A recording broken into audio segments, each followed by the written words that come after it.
കൂട്ടുകാരി.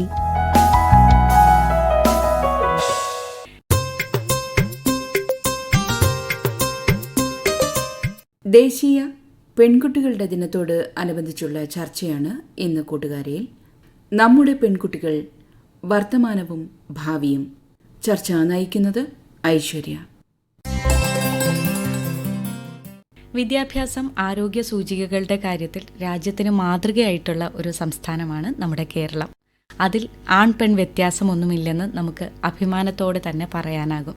നീതി ആയോഗിന്റെ റിപ്പോർട്ടുകൾ പ്രകാരം ലിംഗസമത്വത്തിൽ നാം രാജ്യത്തിന്റെ മുൻപന്തിയിലാണ്. ഇങ്ങനെയുള്ള തിളക്കമാർന്ന നേട്ടങ്ങൾക്കിടയിലും നമ്മളെ ചിന്തിപ്പിക്കുന്ന ചില കാര്യങ്ങളുണ്ട്.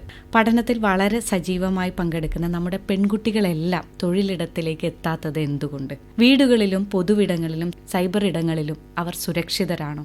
അവർ നേരിടുന്ന പ്രധാന ആരോഗ്യ പ്രശ്നങ്ങളും അവയ്ക്കുള്ള പരിഹാരവും അന്വേഷിക്കേണ്ടതുണ്ട്. ഒരു ചർച്ച എന്നതിലുപരി ഇന്നത്തെയും വരും തലമുറയിലെയും പെൺകുട്ടികൾക്ക് വേണ്ടി നയരൂപീകരണത്തിലും സാമൂഹിക കാഴ്ചപ്പാടുകളിലും ആരോഗ്യ സംരക്ഷണത്തിലും എന്തൊക്കെ മാറ്റങ്ങൾ വരുത്താൻ കഴിയും? ഈ ചർച്ചയിൽ പങ്കെടുക്കാൻ ഇന്ന് നമ്മളോടൊപ്പം ഉള്ളത് കേരള സംസ്ഥാന പ്ലാനിംഗ് ബോർഡ് അംഗം professor Mini Sukumar, Kollam medical college community വിഭാഗം professor doctor Libu G K, Kerala Mahila Samakhya society state consultant Bobby Joseph. എല്ലാവർക്കും സ്വാഗതം. ഉന്നത വിദ്യാഭ്യാസ രംഗത്ത് വളരെ സജീവമായി കാണുന്ന നമ്മുടെ പെൺകുട്ടികൾ തൊഴിലിടങ്ങളിലേക്ക് അവരെത്തുന്നില്ല. ഇതിൻ്റെ കാരണങ്ങളും എന്തൊക്കെയാണ്, ഇതിന് നമുക്ക് ചെയ്യാൻ പറ്റുന്ന കാര്യങ്ങളും എന്നൊന്ന് പറഞ്ഞു തുടങ്ങിയാലോ? കേരളത്തിൻ്റെ വികസനവുമായി ബന്ധപ്പെട്ട ചർച്ചകൾ, പ്രത്യേകിച്ച് കഴിഞ്ഞ ഒരു 10-20 വർഷമായി നടക്കുന്ന ചർച്ചകളിൽ ഏറ്റവും കൂടുതൽ ഉന്നയിക്കപ്പെട്ടിട്ടുള്ള വിഷയമാണ് കേരളത്തിലെ സ്ത്രീകൾ എന്തുകൊണ്ട് തൊഴിൽ രംഗത്ത് കാര്യമായി സജീവമാകുന്നില്ല എന്നുള്ളത്. നമുക്കതിൻ്റെ ഒരു പശ്ചാത്തലം ഒന്ന് നോക്കാം. കേരളത്തിലെ വിദ്യാഭ്യാസ നിലവാരം നമുക്കറിയാവുന്നതുപോലെ വളരെ ഉയർന്നതാണ്. കേരളത്തിൽ നമ്മുടെ സ്കൂളിൻ്റെ എൻറോൾമെൻറ്റിലായാലും സ്കൂളിൽ പഠിക്കുന്ന കുട്ടികളുടെ എണ്ണമൊക്കെ നോക്കിയാൽ ഏകദേശം 50%, അതായത് തുല്യമായി തന്നെ ആൺകുട്ടികളും പെൺകുട്ടികളും പഠിക്കുന്നുണ്ട്. ഉന്നത വിദ്യാഭ്യാസ രംഗത്തേക്ക് വരുമ്പോഴാണെങ്കിൽ അത് വളരെയധികം വർദ്ധിച്ചു വരുന്നതായിട്ടാണ് ഈ കഴിഞ്ഞ കുറച്ച് കാലങ്ങളിലെ കണക്കുകൾ കാണിക്കുന്നത്. എന്നിട്ടും എന്തുകൊണ്ട് നമ്മുടെ തൊഴിലില്ലായ്മ ഇത്രയധികം ഉയർന്നിരിക്കുന്നു എന്നൊരു പ്രശ്നമുണ്ട്. പൊതുവിൽ തന്നെ നമ്മുടെ തൊഴിലില്ലായ്മ നിരക്ക് കൂടുതലാണ് കേരളത്തിൽ. കാരണം വിദ്യാഭ്യാസം നേടുന്ന അത്രയും പേർക്ക് തൊഴിൽ ലഭിക്കാനുള്ള സൗകര്യങ്ങൾ നമ്മുടെ നാട്ടിലില്ലാത്തതുകൊണ്ടും അതിൽ തന്നെ പെൺകുട്ടികളുടെ നിരക്ക് വളരെ കൂടുതലാണ്. കാരണം നമ്മളുടെ gender gap between men and women നോക്കിക്കഴിഞ്ഞാൽ തൊഴിലില്ലായ്മയിൽ അത് വളരെ കൂടുതലാണ്. എന്തൊക്കെയാണ് നമ്മുടെ പെൺകുട്ടികളെ പിറകോട്ട് വലിക്കുന്നത്? ഒന്ന്, തൊഴിലിൻ്റെ ലഭ്യതയുടെ കുറവാണ്. പക്ഷേ അതിനേക്കാളൊക്കെ ഉപരിയായി നമ്മുടെ സാമൂഹ്യമായ പല തരത്തിലുള്ള നിയന്ത്രണങ്ങളും പ്രശ്നങ്ങളും കാഴ്ചപ്പാടുകളും ഇനിയും മാറുന്നില്ല എന്നുള്ളതാണ്. പ്ലാനിംഗ് ബോർഡ് തന്നെ നടത്തിയ നിരവധി പഠനങ്ങളിലും ഞങ്ങൾ നടത്തുന്ന ചർച്ചകളിലുമൊക്കെ ഉയർന്നു വന്നിട്ടുള്ള ഒരു കാര്യം, പ്രത്യേകിച്ച് യുവതികളായ എല്ലാവരും പറയുന്നൊരു സംഗതി, നിലവിലുള്ള അവരുടെ പലതരം ഗാർഹിക ഉത്തരവാദിത്തങ്ങൾ അത് നേരിട്ടും അല്ലാതെയും സ്ത്രീകളെ തൊഴിൽ രംഗത്ത് നിന്ന് പിന്നോട്ടടിക്കാൻ കാരണമാകുന്നു. ഇപ്പോൾ കേരളത്തിൽ തന്നെ കഴിഞ്ഞ നമ്മൾ ഈ 5 വർഷമായി നടത്തിയ ഒരു പ്രധാനപ്പെട്ട പ്രവർത്തനം കരിയർ ബ്രേക്ക് വന്ന സ്ത്രീകളെ തിരിച്ച് കരിയറിലേക്ക് കൊണ്ടുവരിക എന്നുള്ളതാണ്. അതിന് സമാനമായി ഉന്നത വിദ്യാഭ്യാസ രംഗത്ത് ഉള്ള മറ്റൊരു ഇടപെടലാണ് ബാക്ക് ടു ലാബ്. ഗവേഷണത്തിൽ നിന്ന് പുറകോട്ട് പോയ സ്ത്രീകളെ ഗവേഷണത്തിലേക്ക് തിരിച്ചു കൊണ്ടുപോകാനുള്ള ശ്രമം. ഇവിടെയെല്ലാം അവർക്ക് പ്രതിബന്ധമായി നിൽക്കുന്നത് വിവാഹം, അതുപോലെ വിവാഹത്തോടനുബന്ധിച്ച് അവരുടെ റോളിൽ വരുന്ന മാറ്റം, കുട്ടികൾ, പ്രായമായവർ, വീടിൻ്റെ ഉത്തരവാദിത്വം, അങ്ങനെ പലതും. പിന്നെ നമ്മുടെ ഒരു പെൺകുട്ടി വീട്ടിലിരിക്കുന്ന എന്തൊക്കെ ചെയ്യണം എന്നതിനെക്കുറിച്ചുള്ള എക്സ്പെക്റ്റേഷൻസ്. ഇനി ഇതിനെ മറികടന്ന് മുന്നോട്ട് പോകണമെങ്കിൽ കുട്ടികളെ നോക്കാനുള്ള ശിശുപരിപാലന സംവിധാനങ്ങളോ അതല്ലെങ്കിൽ മറ്റു തരത്തിൽ അവരെ ജോലിക്ക് പോകാൻ സഹായിക്കുന്ന സംവിധാനങ്ങളോ ഇപ്പോഴും നമുക്ക് അപര്യാപ്തമാണ്. അവരുടെ വീട്ടിനുള്ളിലെ ഉത്തരവാദിത്തങ്ങളുമായി ബന്ധപ്പെട്ട പ്രശ്നങ്ങളാണ് പ്രധാനമായും പെൺകുട്ടികളെ തൊഴിലിൽ നിന്ന് പിന്നോട്ട് വലിക്കുന്നതെന്നാണ് എനിക്ക് തോന്നിയിട്ടുള്ളത്. ശ്രീമതി ബോബി ജോസഫ്, സമൂഹത്തിന്റെ ഏതൊക്കെ തരത്തിലുള്ള കാഴ്ചപ്പാടുകളാണ് പെൺകുട്ടികളെ പിന്നോട്ട് വലിക്കുന്നതായിട്ട് തോന്നിയിട്ടുള്ളത്? ഈ റോൾ ചേഞ്ച് ചെയ്യുമ്പോൾ ആ റോൾ ചേഞ്ചിൽ വേണ്ടിയിട്ടുള്ള പിന്തുണാ സംവിധാനമില്ല. ജോലി ചെയ്തുകൊണ്ടിരുന്ന ഒരാൾ പെട്ടെന്ന് കുടുംബിനിയാകുമ്പോൾ അതിനുള്ള സപ്പോർട്ട് സംവിധാനം മാറുന്നില്ല. നമ്മുടെ കുടുംബം എന്നുള്ള ഏറ്റവും അടിസ്ഥാന സാമൂഹിക വ്യവസ്ഥയിൽ ചേഞ്ചസ് വന്നാൽ മാത്രമേ ഇത് സാധ്യമാവുള്ളൂ. ഒരു പെൺകുട്ടിയെ ഉൾക്കൊള്ളാൻ തക്ക തരത്തിൽ നമ്മളുടെ കുടുംബ അന്തരീക്ഷങ്ങൾ മാറേണ്ടതുണ്ട്. നമുക്ക് തൊഴിൽ വേണം, അതോടൊപ്പം തന്നെ വീടും കൊണ്ടു നടക്കണം. കുടുംബ അന്തരീക്ഷങ്ങളിലും ബന്ധത്തിലും ഒരു പങ്കാളി എന്ന നിലയ്ക്കും കുഞ്ഞുങ്ങളെ കൂട്ടുത്തരവാദിത്തമായിട്ട് കൺസിഡർ ചെയ്യുമ്പോൾ ഇതിന് മാറ്റം വരും. പക്ഷെ അങ്ങനെ വരുന്നില്ല എന്നുള്ളതാണ് കണക്കുകൾ തെളിയിക്കുന്ന. ഒരാൾ അവിടെ ഉണ്ടാവുകയും മറ്റൊരാളുടെ ദൃശ്യതയും നമ്മളെ വ്യക്തമാക്കുന്നത്. അതാണല്ലോ. ഡോക്ടർ ലിബുജിക്ക് സ്ത്രീകൾക്ക് ചെയ്യാവുന്ന ജോബ്, പുരുഷന് ചെയ്യാവുന്ന ജോബ് എന്ന തരത്തിലുള്ള ഒരു വേർതിരിവ് ഇപ്പോഴും സ്ട്രോങ് ആയിട്ട് നിലനിൽക്കുന്നുണ്ട്. അപ്പോൾ ഈ സാഹചര്യത്തിൽ എനിക്ക് തോന്നുന്നു കുറച്ചുകൂടെ ഒരു ബ്രോഡർ വിഷനോടുകൂടെ ഏതുതരം ജോബും ഉൾക്കൊള്ളാൻ പറ്റുന്ന രീതിയിലേക്ക് സ്ത്രീകളും റെഡിയാകേണ്ടതുണ്ട്. ഒന്ന്. പിന്നെ മറ്റൊരു കാര്യം, നമ്മുടെ എഡ്യൂക്കേഷൻ സിസ്റ്റത്തെയും ഇപ്പോൾ ബ്ലെയിം ചെയ്യേണ്ടിയിരിക്കുന്നു. ഓവർ ക്വാളിഫൈഡ് ആക്കി നമ്മുടെ എഡ്യൂക്കേഷൻ സിസ്റ്റം മുമ്പോട്ട് കൊണ്ടുവന്ന് നിർത്തിയിരിക്കുന്ന എല്ലാവർക്കും ജോബ് പ്രൊവൈഡ് ചെയ്യാൻ നമ്മുടെ സിസ്റ്റം എക്യുപ്ഡ് അല്ല. കേരളീയർ ചെയ്തു വന്നിരുന്ന തനതായ തദ്ദേശീയമായ ജോലികളൊക്കെ ചെയ്യാനായിട്ട് നമ്മുടെ ആൾക്കാരില്ല. അതിനുവേണ്ടി നമുക്ക് വേറെ ആൾക്കാർ വരേണ്ടി വരുന്നു. നമുക്ക് ആവശ്യമായ ഒത്തിരി ജോബ് നമ്മൾ ചെയ്യാതെ നമ്മൾ ചില ജോലികൾ ചെയ്യുമെന്നുള്ള രീതിയിലേക്ക് എത്തിപ്പെടുകയും ആ ജോബിൽ നമുക്ക് സ്ലോട്ടില്ല എന്ന് പറഞ്ഞ് വിഷമിക്കുകയും ചെയ്യുന്ന ഒരവസ്ഥയല്ലേ ഇപ്പോൾ കാണുന്നത്. ഇപ്പോൾ ഡോക്ടർ പറഞ്ഞത് വളരെ ശരിയാണ്. ചില ജോലികൾ പെൺകുട്ടികൾക്ക്, ചില ജോലികൾ ആൺകുട്ടികൾക്ക് എന്നുള്ള ധാരണ ഇനിയും മാറിയിട്ടില്ല. ചില മേഖലകളിൽ അത് മാറി വരുന്നുണ്ടെങ്കിലും വേണ്ടത്ര രീതിയിൽ അതിനൊരു മാറ്റം വന്നിട്ടില്ല. അതുകൊണ്ട് തന്നെ സ്ത്രീകൾ കൂടുതലും ജോലി തേടുന്ന, അല്ലെ അവർക്ക് അനുവദിക്കപ്പെട്ടിട്ടുള്ളതെന്ന് പറയുന്ന ചില ടീച്ചിങ് അല്ലെങ്കിൽ അതുപോലെയുള്ള കാര്യങ്ങളിലേക്ക് മാത്രമായി ഒതുങ്ങുന്നു. അത്രയും ആൾക്കാരെ ഉൾക്കൊള്ളാനുള്ളൊരു സാധ്യത അവിടെ ഇല്ല. അതൊരു പ്രശ്നമാണ്. പക്ഷേ എങ്കിലും മറ്റൊരു കാര്യം എനിക്ക് തോന്നുന്നു, ഇപ്പോൾ അസംഘടിത മേഖലയിൽ തന്നെ സ്ത്രീകളുടെ കായികാധ്വാനം ഒരുപാട് ആവശ്യമുള്ളൊരു മേഖലയാണ്. അവിടെ നല്ല കൂലിയും മെച്ചപ്പെട്ട സൗകര്യവും ഉണ്ടെങ്കിൽ ഇനിയും സ്ത്രീകൾക്ക് അവിടെ ജോലി ചെയ്യാൻ സാധിക്കും. പക്ഷെ അതിനുള്ളൊരു സാധ്യത നമുക്കുണ്ടായി വരുന്നില്ല. സ്ത്രീകളുടെ മനോഭാവത്തെക്കുറിച്ച് ഡോക്ടർ സൂചിപ്പിക്കുകയുണ്ടായി. ആ ഒരു മനോഭാവത്തിൽ വലിയൊരു മാറ്റമുണ്ടായി എന്ന് പ്രൊഫസർക്ക് തോന്നുന്നുണ്ടോ? തീർച്ചയായിട്ടും വലിയ മാറ്റം അതിലുണ്ടായിട്ടുണ്ട്. പ്രത്യേകിച്ച് നമ്മൾ കുട്ടികളുമായിട്ടൊക്കെ കൂടുതൽ ഇടപഴകുമ്പോഴും ചെറുപ്പക്കാരായ സ്ത്രീകളോട് സംസാരിക്കുമ്പോഴും ഒക്കെ നമുക്ക് മനസ്സിലാവുന്ന ഒരു കാര്യം, ഏത് ജോലിയും ചെയ്യാം എന്നുള്ളത്. പക്ഷേ അതിനാവശ്യമായ ഒരു അന്തരീക്ഷ സൃഷ്ടി പലപ്പോഴും നമുക്കുണ്ടാകുന്നില്ല. നമ്മൾ ഒരുപാട് സ്ത്രീകൾക്ക് ഓട്ടോറിക്ഷ ഡ്രൈവേഴ്സായിട്ട് ഡ്രൈവിംഗ് പരിശീലനം കൊടുത്തു. പക്ഷെ നമ്മുടെ റോഡിൽ നമ്മൾ സ്ത്രീകളെ ഓട്ടോറിക്ഷ ഓടിക്കുന്നവരെ കാണുന്നില്ല. അതെന്താ കാരണം? ശരിക്കും സ്ത്രീകൾക്ക് ഓട്ടോറിക്ഷ ഡ്രൈവർമാരായി ജോലി ചെയ്യാനുള്ള ഒരു അന്തരീക്ഷം നമ്മുടെ സമൂഹത്തിൽ നിലനിൽക്കുന്നില്ല എന്നുള്ളതാണ്. സാമൂഹ്യ അന്തരീക്ഷത്തിലാണ് നമ്മളിതിൻ്റെ ഉത്തരങ്ങൾ തേടേണ്ടതെന്ന് എനിക്ക് തോന്നുന്നു. നമ്മുടെ സമൂഹം ഇന്ന് എത്രത്തോളം പെൺകുട്ടികൾക്ക് സൗഹൃദമാണ്, എത്രത്തോളം സുരക്ഷിതമാണ്? പെൺകുട്ടികൾ എന്നല്ല, കുട്ടികൾ എന്ന് തന്നെ പറയേണ്ടി വരും. ആ കാര്യത്തിൽ കുട്ടികളുടെ എണ്ണം നോക്കുക. അതിക്രമത്തിന് വിധേയരായ കുഞ്ഞുങ്ങളെ നമ്മൾ നോക്കുമ്പോൾ ഭയപ്പെടുത്തുന്ന ഒരു കണക്കാണ് നമ്മൾ കാണുന്നത്. ശിശു സൗഹാർദ്ദമാണോ വീട് എന്ന് തുടങ്ങുന്നിടത്ത് നമ്മൾ ആലോചിക്കേണ്ടി വരും. ഫാമിലി പ്ലാനിങ് എന്ന് പറയുന്ന സംവിധാനം, ഇപ്പം രണ്ടുപേര് പാർട്ട്നേഴ്സായി അവർക്ക് കുട്ടി വേണോ വേണ്ടയോ എന്നുള്ളത് തീരുമാനിക്കാൻ പോലും പറ്റാത്തൊരു സാമൂഹ്യ സാഹചര്യം നിലനിൽക്കുന്നുണ്ട്. ഇപ്പോൾ ഒരു സ്ത്രീയും പുരുഷനും വിവാഹിതരായാൽ, പാർട്ട്നേഴ്സായാൽ അവർക്കൊരു കുട്ടീനെ വേണ്ടാന്ന് തീരുമാനിക്കാൻ ഈ സമൂഹം അനുവദിക്കില്ല. കുട്ടി ഉണ്ടായിക്കഴിഞ്ഞാൽ തന്നെ ഈ കുട്ടീനെ നോക്കേണ്ട, സംരക്ഷിക്കേണ്ട ഇടങ്ങളിൽ തന്നെ കുട്ടികൾക്ക് ബുദ്ധിമുട്ടുകൾ നേരിടുന്നതായിട്ടാണ് കണക്കുകൾ നമ്മൾ കാണുന്നത്. ശരിക്കും നല്ലൊരു പേരൻറ്റിംഗ് ആണ് കേരളത്തിൽ അത്യാവശ്യമായിട്ടുള്ളത്. വളർത്തുവാണെങ്കിൽ അവരെ സുരക്ഷിതമായിട്ട് ഈക്വൽ ജനാധിപത്യ രീതിയിൽ വളർത്താനുള്ള ട്രെയിനിങ് നമ്മളുടെ പേരൻസിന് നൽകണം. ഇപ്പോൾ സുരക്ഷിതത്വം എന്ന് പറഞ്ഞ ഒരു കുട്ടി മാത്രം വിചാരിച്ചാൽ ഉണ്ടാകുന്ന കാര്യമില്ല. കുടുംബം, സമൂഹം, പൊതുവിടം, നിയമ സംവിധാനങ്ങൾ ഒക്കെ. ഭയമില്ലാതെ പെൺകുട്ടികളും ആൺകുട്ടികളും ജീവിക്കണം. ഭയമല്ല വേണ്ടത്, സ്വാതന്ത്ര്യമാണ് വേണ്ടത്, സമാധാനമാണ്, തുല്യതയാണ് വേണ്ടത്. ഈ മൂല്യബോധങ്ങൾ സൃഷ്ടിക്കാൻ ഇനിയും നമ്മൾ നടക്കേണ്ടിയിരിക്കുന്നു.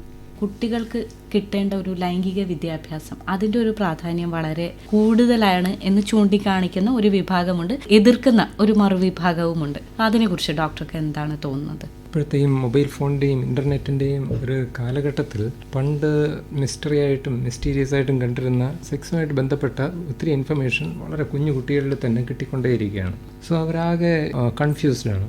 ഈ സാഹചര്യത്തിൽ എനിക്ക് തോന്നുന്നു സ്കൂൾ തലത്തിൽ തന്നെ ഇത് ഇൻട്രൊഡ്യൂസ് ചെയ്യേണ്ടതിൻ്റെ ഒരു ആവശ്യകത ഉണ്ട്. ഈവൻ പലയിടത്തും ഇൻട്രൊഡ്യൂസ് ചെയ്തിട്ടുണ്ട്. അത് എത്രമാത്രം സക്സസ്ഫുൾ എന്നറിയില്ല. കാര്യം വളരെ വികലമായ ഒരു ഇമേജാണ് ഇൻ്റർനെറ്റിലൂടെ. തീർച്ചയായും അത് ആക്സസ് ചെയ്യാനായിട്ട് മൊബൈൽ ഫോണാകാം, കമ്പ്യൂട്ടറാകാം, അങ്ങനെയൊക്കെ ആകാം, ഇതിലൂടെ കുട്ടികളിലേക്ക് എത്തിക്കൊണ്ടിരിക്കുന്നത് ഡിഫിക്കൽട്ടായിട്ടുള്ള ഒരു ചലഞ്ചാണ്. കാരണം sexually transmitted diseases, teen pregnancies, ഇങ്ങനെയൊക്കെയുള്ള പ്രശ്നങ്ങളെല്ലാം തന്നെ നമ്മുടെ വിസിബിളി, നമ്മുടെ മുന്നിൽ കാണുന്നില്ലെങ്കിലും ബാക്ക്ഗ്രൗണ്ടിൽ ധാരാളമായി ഉണ്ടാകുന്നുണ്ട്.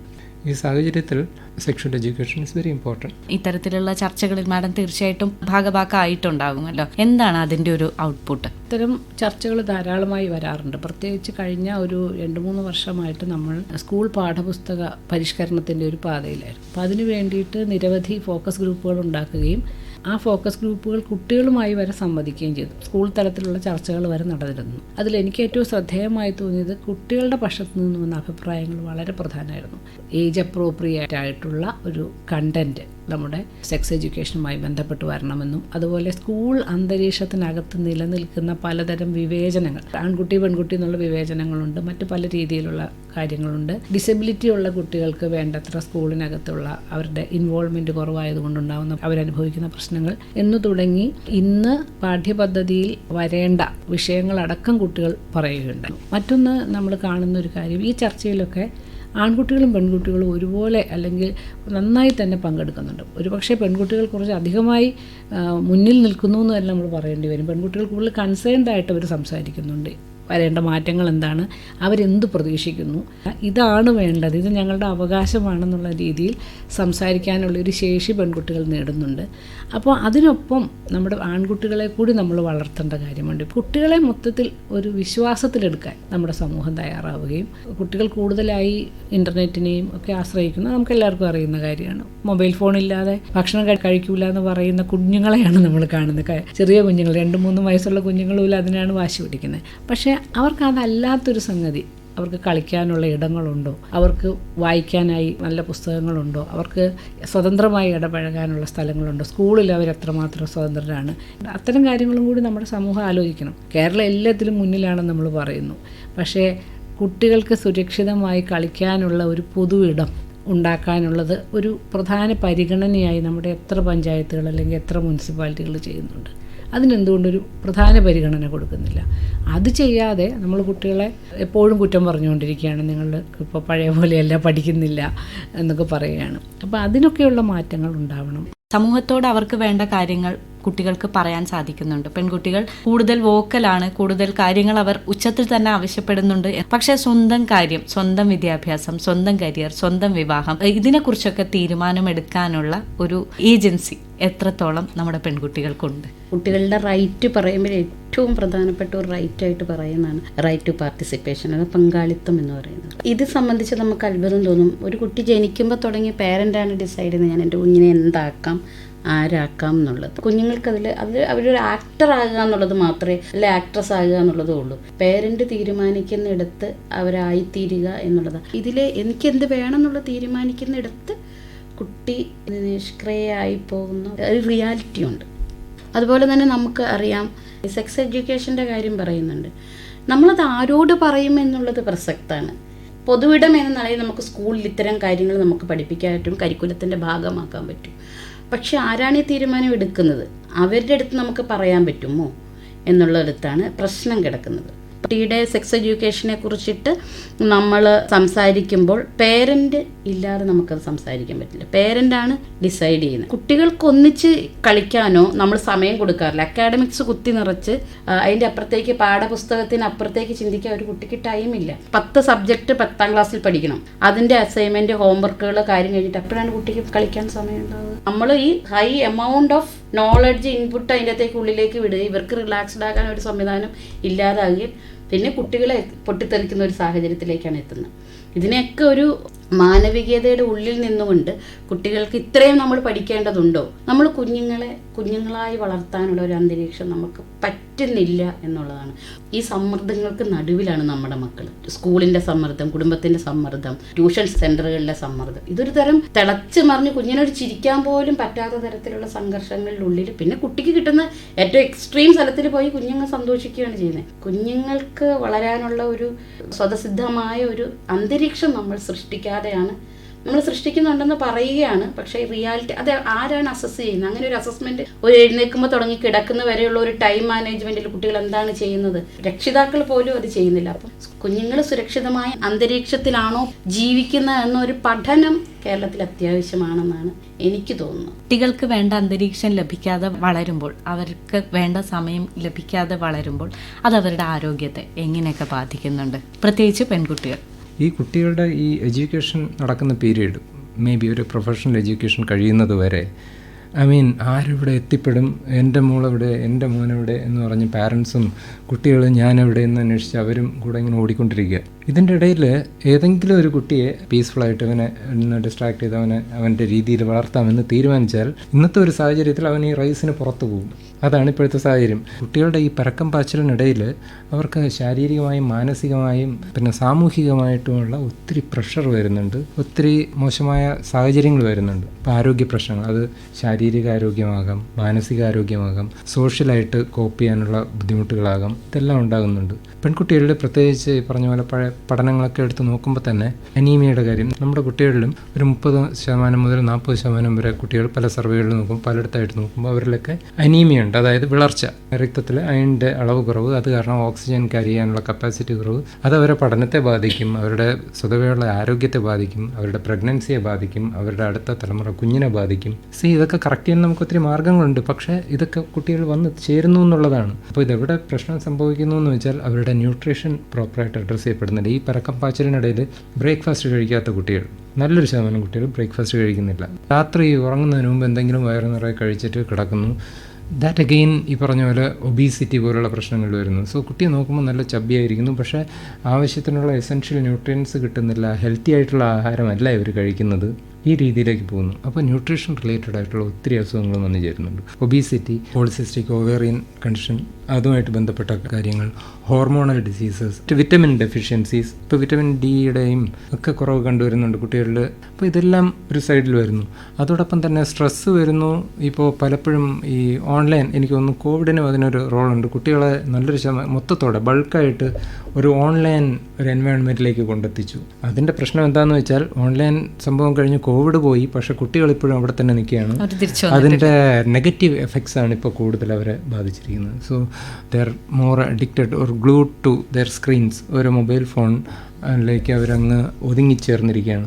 ഒത്തിരി ഇഷ്യൂസ് ഇപ്പോൾ കുട്ടികളെ, എസ്പെഷ്യലി ഗേൾസിനെ തന്നെ ഇത് ബാധിക്കുന്നുണ്ട്. പിന്നെ വളരെ റിസ്ക്കി ആയിട്ടുള്ള പല ബിഹേവിയർ, ലഹരി കിട്ടാനായിട്ട് അവർ പലതും ട്രൈ ചെയ്യുന്നു.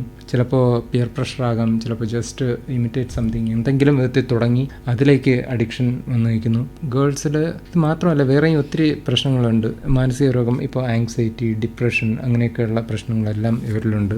പാരൻ്റൽ പ്രഷർ, അക്കാഡമിക് പ്രഷർ, പിന്നെ സൊസൈറ്റിയുടെ എക്സ്പെക്റ്റേഷൻസ്, ഇങ്ങനെയൊക്കെയുള്ള കാര്യങ്ങൾ. പാരൻസിനെ സംബന്ധിച്ചിടത്തോളം ഒരു കൺസേൺ തന്നെയാണ് എപ്പോഴും അവരുടെ കുഞ്ഞുങ്ങൾ എവിടെ എത്തി എന്തെന്നറിയാനുള്ള, അല്ലെങ്കിൽ എവിടെ എത്തിപ്പെടണം എന്നുള്ള ഒരു ആങ്സൈറ്റി. അതുകൊണ്ടായിരിക്കാം അവർ ഇതിനകത്ത് കൺട്രോൾ ചെയ്യാൻ ശ്രമിക്കുന്നത്. പക്ഷേ ഓവറായിട്ട് അതിനകത്ത് ഡിസിഷൻസ് എടുക്കാൻ ശ്രമിക്കുന്നു എന്നുള്ളതാണ് കണ്ടുവരുന്ന ഒരു പ്രശ്നം. പക്ഷേ അവിടെയും ഒരു ബാലൻസ് ഇവിടെ കൊണ്ടുവരാമെന്നറിയില്ല. കാര്യം വെറുതെ വിട്ടാൽ ഇവരെ ചിന്തിച്ച് അവർ അവൻ്റെ വഴിക്ക് പൊയ്ക്കോട്ടെ എന്ന് ചിന്തിച്ചാൽ അൾട്ടിമേറ്റ്ലി എവിടെ ഇവർ ലാൻഡ് ചെയ്യും എന്നുള്ളതിനെക്കുറിച്ചുള്ള ഒരു ആങ്സൈറ്റി പാരൻസിനുണ്ടാവും. തീർച്ചയായും ഇവരിൽ നല്ലൊരു ശതമാനം ഒരിടവും എത്തിപ്പെടാൻ പോകുന്നില്ല എന്നുള്ളതാണ് നമ്മുടെ ഇപ്പോഴത്തെ ഒരു സോഷ്യൽ സർക്കംസ്റ്റൻസിൽ ഒരു സാഹചര്യം കൂടെ നിലനിൽക്കുന്നുണ്ട്. കാരണം ഇവർ ആഗ്രഹിക്കുന്ന രീതിയിൽ, ഇപ്പോൾ എൻ്റെ ആഗ്രഹം പൈലറ്റ് ആകണമെന്നാന്നിരിക്കട്ടെ, എൻ്റെ മോനിപ്പോൾ അങ്ങനെ ആഗ്രഹമാണെന്നിരിക്കട്ടെ, നമ്മുടെ നാട്ടിൽ ഒരു കുഞ്ഞിന് അങ്ങനെ എത്തിപ്പെട്ട് വളർന്നു വരാൻ ചിലപ്പോൾ ഈ പാരൻറ്റിന് സപ്പോർട്ട് ചെയ്യാൻ കഴിഞ്ഞെന്ന് വരില്ല. ഇങ്ങനെയുള്ള ഇഷ്യൂസ് ഞാൻ പറഞ്ഞ സൊസൈറ്റിയുടെ എക്സ്പെക്റ്റേഷൻ അനുസരിച്ച് പോകാതെ ഇതെല്ലാം കുട്ടികളിൽ പ്രഷറായിട്ട് ഒക്കെ മാറാറുണ്ട്. സിമിലർലി നമ്മൾ ഏതൊരു ഡിസീസ് എടുത്ത് നോക്കിയാലും, കുഞ്ഞുങ്ങളുടെ ഡിസീസ് എടുത്ത് നോക്കിയാലും, അതിന് സൊസൈറ്റിയായിട്ടും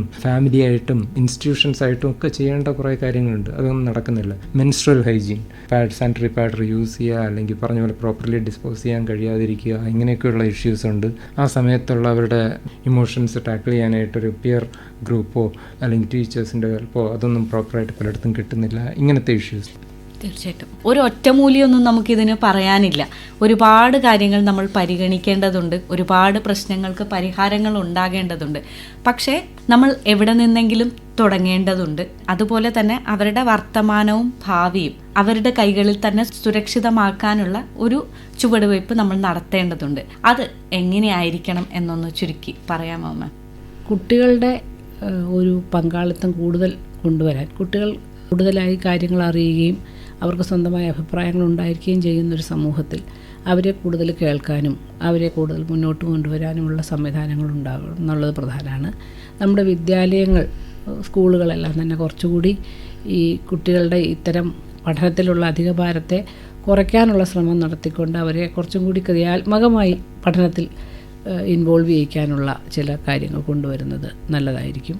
പിന്നെ ഏറ്റവും പ്രധാനമായിട്ടുള്ളത് ഈ ആൺകുട്ടികളും പെൺകുട്ടികളും തമ്മിലുള്ള ഈ ഒരു വലിയ അന്തരം, അതായത് പല കാര്യങ്ങളിലും അവരുടെ വളർത്തലിൽ തൊട്ട് അവരെ പരുവപ്പെടുത്തുന്നതിൽ തൊട്ടൊക്കെയുള്ള അന്തരം കുറയ്ക്കാൻ ഉള്ള രീതിയിൽ നമുക്ക് എന്ത് ചെയ്യാൻ കഴിയും എന്ന് ആലോചിക്കുകയും പരസ്പരം നല്ല സൗഹൃദത്തോടെ പരസ്പര ബഹുമാനത്തോടെ ജീവിക്കാനുള്ള വളർന്നു വരാനുള്ളൊരു സാഹചര്യം സൃഷ്ടിക്കാൻ ഉള്ള ഒരു സംഗതി നമുക്ക് ചെയ്യാൻ പറ്റുമെന്ന് ആലോചിക്കുക. കുട്ടികളുടെ ഇത്തരം വളർച്ചയ്ക്ക് വേണ്ടിയിട്ടുള്ള വിഭവങ്ങളും യോജിച്ച ആസൂത്രണവും നയപരിപാടികളും കൊണ്ടുവരാനുള്ള ശ്രമം നടക്കുക.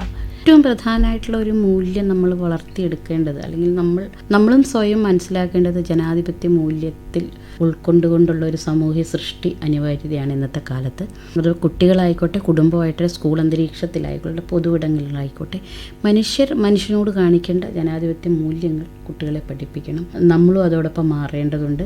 ഇവയുണ്ടെങ്കിൽ തന്നെയും ഒരു സമാധാനപരമായ ഒരു അന്തരീക്ഷം സ്വയം സൃഷ്ടിക്കപ്പെടും. അപ്പോൾ അത്തരം മൂല്യങ്ങളെ ഉൾക്കൊള്ളുന്ന വിദ്യാഭ്യാസ സമ്പ്രദായങ്ങളും അതുപോലെ തന്നെ വിവര സാങ്കേതിക വിദ്യ ഉപയോഗിക്കുമ്പോഴും അത്തരം കാര്യങ്ങൾ, മൂല്യങ്ങൾ കുട്ടികൾ പഠിക്കേണ്ടതുണ്ട്. ഒരാളെക്കുറിച്ച് കേൾക്കുന്ന ഫേക്ക് ന്യൂസ് അത് ഷെയർ ചെയ്യുകയോ അല്ലെങ്കിൽ അത് സ്റ്റോറി ആയിട്ടൊക്കെ ഇടുമ്പം ഉണ്ടാകുന്ന പ്രശ്നങ്ങൾ എന്താണ്? അപ്പോൾ ഇത് എവിടെയാണ് സത്യം എന്ന് മനസ്സിലാക്കാനുള്ള ഒരു മൂല്യബോധം ഉണ്ടാക്കിയെടുക്കാൻ നമുക്ക് പറ്റണം എന്നുള്ളതാണ്. ഡോക്ടർ, ആരോഗ്യപരമായ ശീലങ്ങൾ കുട്ടികൾ സ്വീകരിക്കണം. അതിപ്പോൾ കമ്മ്യൂണിക്കബിൾ ഡിസീസുകളെല്ലാം പൊതുവെ കുറഞ്ഞു വരികയാണ്. എങ്കിൽ പോലും കുട്ടികളുടെ വാക്സിനേഷൻ മറ്റുമൊക്കെ വളരെ എഫക്റ്റീവായിട്ട് നമ്മുടെ നാട്ടിൽ വരുന്നുണ്ട്. സോ വാക്സിൻ പ്രിവെൻറ്റബിൾ ഡിസീസ് ഇപ്പോൾ ഇല്ല എന്ന് തന്നെ വയ്ക്കാം. അത് കഴിഞ്ഞിട്ടുള്ള ഡിസീസുകൾ നമ്മുടെ വ്യക്തി ശുചിത്വവും പരിസര ശുചിത്വത്തിലും ഒക്കെ കുട്ടികൾക്ക് വളരെ ആക്റ്റീവായിട്ട് പങ്കെടുക്കാം. അതെല്ലാം പ്രായോഗിക ജീവിതത്തിൽ കൊണ്ടുവരാം. അതുവഴി കമ്മ്യൂണിക്കബിൾ ഡിസീസ് കുറേയൊക്കെ നമുക്ക് ഒഴിവാക്കാം. പിന്നെ ജീവിതശൈലി രോഗങ്ങൾ പെൺകുട്ടികളിൽ വന്ന് ചേരുന്നുണ്ട്. അപ്പോൾ അത് ഒഴിവാക്കാനായിട്ട് നല്ല രീതിയിലുള്ള ആഹാരം, ഫുഡ് പ്ലേറ്റ്, ഇപ്പോൾ മൈ പ്ലേറ്റ് എന്ന കൺസെപ്റ്റൊക്കെ പറയുന്നുണ്ട്. ഒരു പ്ലേറ്റിൻ്റെ 4/1 കാർബോഹൈഡ്രേറ്റ് ഫുഡ്, അതായത് അരി ആഹാരം, ഒരു 4/1 പ്രോട്ടീൻ റിച്ച് ആയിട്ടുള്ള ഫുഡ്. വെജിറ്റേറിയൻ ആണെന്നുണ്ടെങ്കിൽ പയറുവർഗ്ഗങ്ങളും മറ്റും, നോൺ വെജിറ്റേറിയൻ ആണെങ്കിൽ മീനോ ഇറച്ചിയോ മറ്റൊക്കെ ഉപയോഗിക്കാം. പിന്നെ ബാക്കിയുള്ളതിൽ ഫ്രൂട്ട്സും വെജിറ്റബിൾസും. ഇത് പറയാൻ എളുപ്പമാണ്, പ്രായോഗികമാക്കാൻ വളരെ പാടാണ്.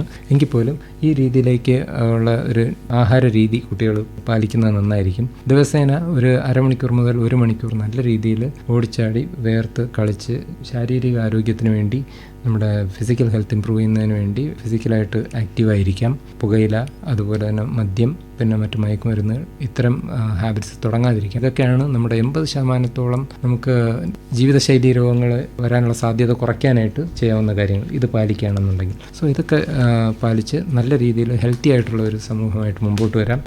അതോടൊപ്പം തന്നെ ഈ സോഷ്യലായിട്ടുള്ള ഇഷ്യൂസും മറ്റുമൊക്കെ അഡ്രസ്സ് ചെയ്യാനും മറ്റും എക്യുപ്ഡായ സ്ട്രോങ് ആയിട്ടുള്ള ഒരു ജനതയായി മുമ്പോട്ട് വരാനായിട്ട് നമ്മുടെ കുട്ടികൾക്ക് കഴിയട്ടെ. നമ്മുടെ ഇന്നത്തെ ചർച്ച നമ്മുടെ പെൺകുട്ടികളുടെ വർത്തമാനവും ഭാവിയും. ഇതിൽ പ്രധാനമായും ഉരുത്തിരിഞ്ഞു വന്ന കാര്യങ്ങൾ എന്ന് പറയുന്നത് സമൂഹത്തിന്റെ കാഴ്ചപ്പാടുകൾ മുൻപത്തേതിനേക്കാളും മാറിയിട്ടുണ്ട്. പക്ഷേ ആ മാറ്റം ഇനിയും തുടരേണ്ടിയിരിക്കുന്നു. അതുപോലെ തന്നെ വിദ്യാഭ്യാസം എന്ന് പറയുന്നത് പാഠപുസ്തകത്തിൽ ഒതുങ്ങാതെ മാനവിക മൂല്യങ്ങൾ കൂടി വളർത്തിയെടുക്കുന്ന രീതിയിലാവുക എന്നത് പ്രധാനമാണ്. ഒപ്പം ആരോഗ്യകരമായിട്ടുള്ള ശീലങ്ങൾ, ശാരീരികവും മാനസികവുമായ ആരോഗ്യത്തിന് പ്രാധാന്യം നൽകിക്കൊണ്ടുള്ള ശീലങ്ങൾ ഉണ്ടാക്കുക എന്നുള്ളതാണ്. ഇത്തരത്തിൽ മുന്നോട്ട് പോകുമ്പോൾ നമ്മുടെ പെൺകുട്ടികളുടെ വർത്തമാനവും ഭാവിയും കുറെ കൂടി സുരക്ഷിതവും സന്തോഷപൂർണവുമാക്കാൻ നമുക്ക് സാധിക്കട്ടെ. ഈ ചർച്ചയിൽ പങ്കെടുത്ത എല്ലാവർക്കും നന്ദി. നമ്മുടെ പെൺകുട്ടികൾ, വർത്തമാനവും ഭാവിയും, ദേശീയ പെൺകുട്ടികളുടെ ദിനത്തോട് അനുബന്ധിച്ചുള്ള ചർച്ചയാണ് കൂട്ടുകാരിയിൽ ഇതുവരെ കേട്ടത്.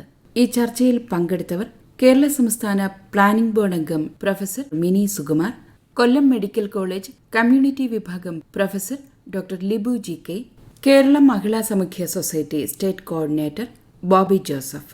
ചർച്ച നയിച്ചത് ഐശ്വര്യ. നിർവഹണം ഐശ്വര്യ. നിർവഹണ സഹായം അജിത അരവിന്ദ്.